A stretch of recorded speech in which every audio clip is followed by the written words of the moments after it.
Ve ne avevo parlato non molto tempo fa in un articolo sul sito Red Live, ve lo metto qua sopra. L'argomento erano le piccole race replica giapponesi 400, gioielli di meccanica con motori a 4 cilindri, a volte in linea, a volte a V, capaci di frullare ben oltre i 15.000 giri e dotati di ciclistiche assolutamente raffinate, delle vere piccole superbike. Ve ne avevo parlato con un po' di nostalgia, lo devo ammettere, e perché ero sicuro che moto come quelle non sarebbero mai più tornate sul mercato. Troppo costosi i loro motori 4 cilindri, troppo pregiate le ciclistiche e le moto in generale per essere competitive in un mercato in cui ormai il prezzo di vendita conta più di qualsiasi altra cosa, e la categoria Supersport 300 è caratterizzata da motori bicilindrici o monocilindrici e moto dalla struttura, diciamo così, piuttosto economica.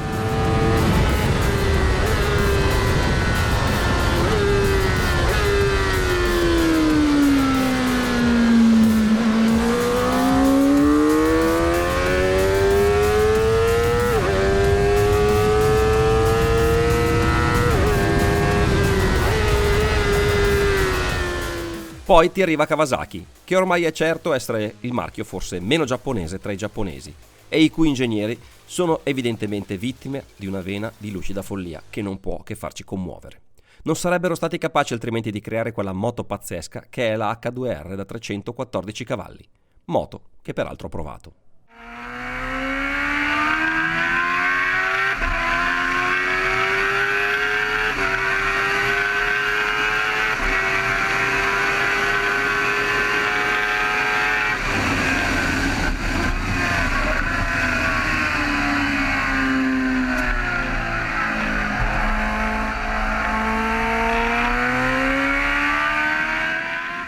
Con queste premesse si spiega molto bene l'arrivo della Ninja ZX 4R o RR. Il nome a più attenti spiega molte cose, come ad esempio che sotto queste carenature non c'è il solito prosaico, o forse anche vogliamo chiamarlo noioso, bicilindrico, ma un infuocato 4 cilindri in linea da 399 cm3 e, udite, ben 77 cavalli a 14.500 giri, che diventano 80 quando il Remer è in pressione, quindi ad alta velocità.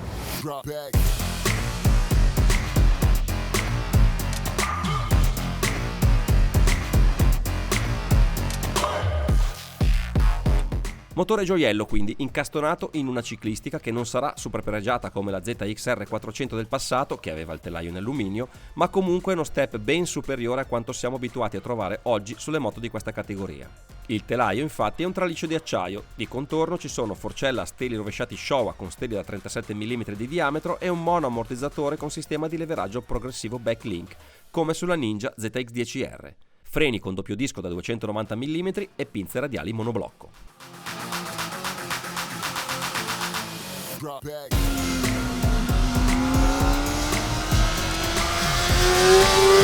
Il peso? 189 kg in ordine di marcia. L'interasse? Lilipuziano si ferma a 1380 mm. Insomma, qua dentro c'è tanta roba buona, e anche le sovrastrutture ricordano molto da vicino quelle della Ninja di grande cilindrata, la 1000, con cui corre fino a quest'anno Jonathan Rea.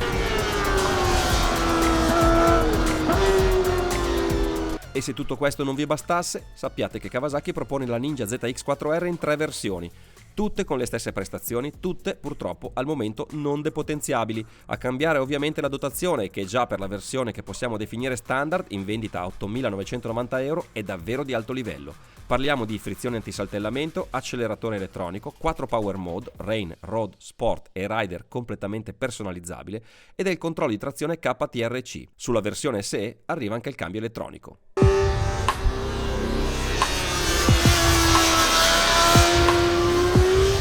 Ma se volete il massimo, allora la RR che proveremo oggi è la moto che fa per voi.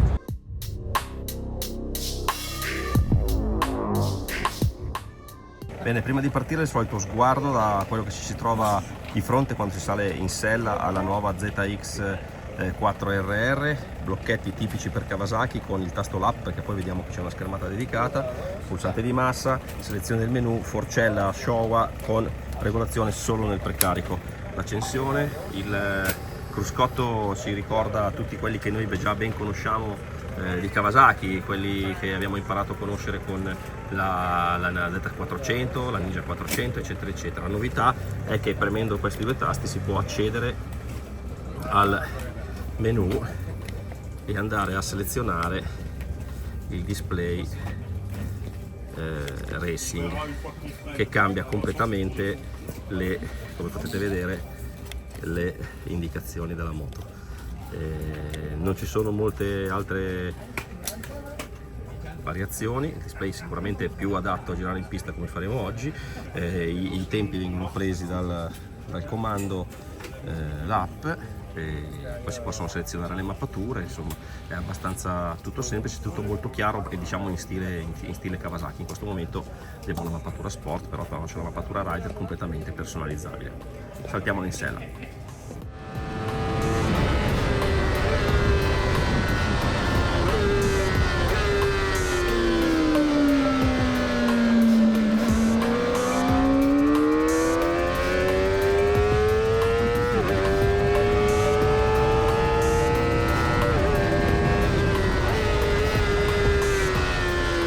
Bene, giornata finita, ho sudato e scusate l'audio di questo video che sto facendo con l'AirPods per problemi ai microfoni, spero che mi perdonerete. Comunque giornata molto interessante perché il rientro di Kawasaki alla grandissima in questo segmento in realtà non l'aveva mai abbandonato, perché con Ninja 400 c'è sempre stata, e che ha vinto anche dei campionati Supersport recenti, ma la voglia di osare, di fare qualcosa veramente di totalmente differente da quello che c'è attualmente sul mercato è da premiare. E il bello che l'ha fatto alla maniera della Kawasaki. La Ninja ZX4RR è una moto vera, perdonatemi il termine, non che le altre siano finte, però qui c'è davvero una sostanza importante e mi piace molto l'ergonomia, anche se essendo piccolina si va a toccare col tacco nello scarico, però la triangolazione sia la pedale manubrio è molto azzeccata, il telaio, la parte di calzata non ha problemi di contatti fastidiosi, quindi si guida bene, ci si muove bene in sella, è una posizione giustamente intermedia tra la pista e la strada, i manubri non sono bassissimi ma sono moderatamente rialzati, e quindi in sella alla fine io mi ci trovo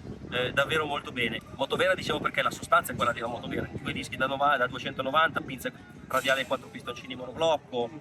quello che c'è qui è tutto materiale di ottima fattura. Vado un po' nel dettaglio, abbiamo girato solo in pista e un po' mi dispiace perché secondo me in strada ci sarebbe stata bene con questa moto, perché questo motore, al dispetto di quello che si pensi, il frullino, il 400, 4 cilindri, non avrà coppie bassi, se andiamo a vedere nella sua categoria, che poi adesso cercheremo di identificare qual è la sua categoria vera, perché è un po' difficile anche collocarla, però diciamo quella dei motori di cilindrata 350-400 è uno di quelli con più coppie alla fine, perché se pensiamo al bicilindrico Yamaha con 29 Nm, a KTM 37 Nm, la Ninja 400 37 Nm, qui ne abbiamo 39, quindi abbiamo più coppia. Ovviamente arriva molto in alto, però la regolarità di erogazione e la spinta quando si va piano, me ne sono accorto facendo le foto dietro la macchina, insomma facendo i camera car, quindi andando a un ritmo abbastanza contenuto, è devo dire un bel motore. Ovviamente in pista si fa un po' aspettare, lo devi usare come vuole lui, ovvero agli alti, sopra i 10.000 come minimo, ma ti dà soddisfazione, ha un bel allungo, puoi cambiare a 15.000, può allungare quasi fino a 16.000 giri, non è un regime stratosferico, perché adesso un regime 15.000, 14.500 lo fanno anche in 1.000, ma devo dire che sentire l'urlo del 4 cilindri dà sempre una grandissima soddisfazione. La ciclistica secondo me è molto centrata, mi è piaciuta la forcella, un po' forse veloce a tornare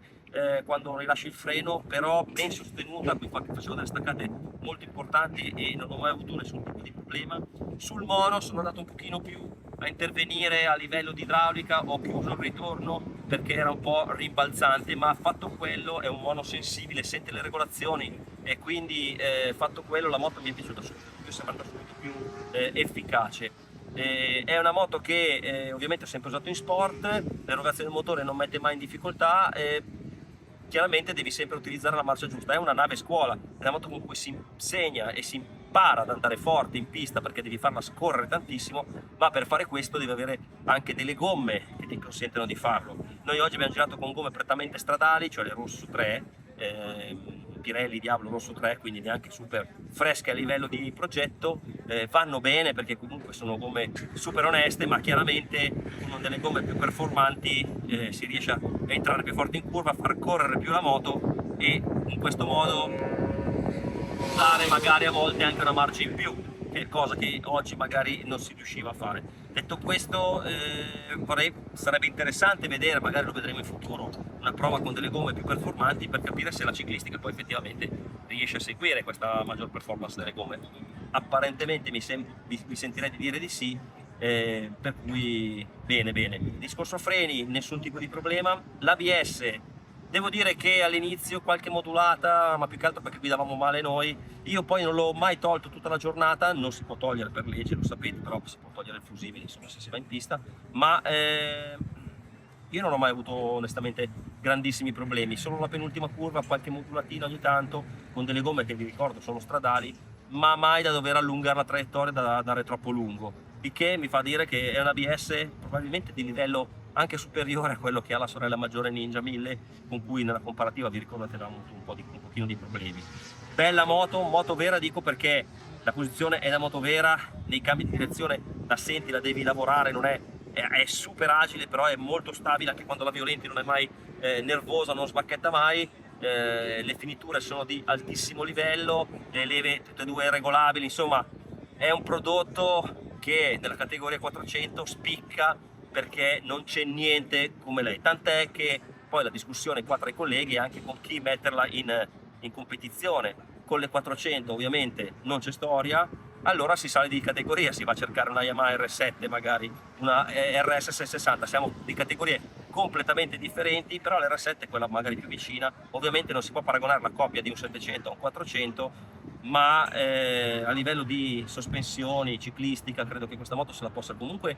giocare, pur con caratteristiche diverse. I prezzi secondo me, per quello che è il contenuto della moto, sono super interessanti, perché a 8.990 euro, adesso questa è l'RR 2006,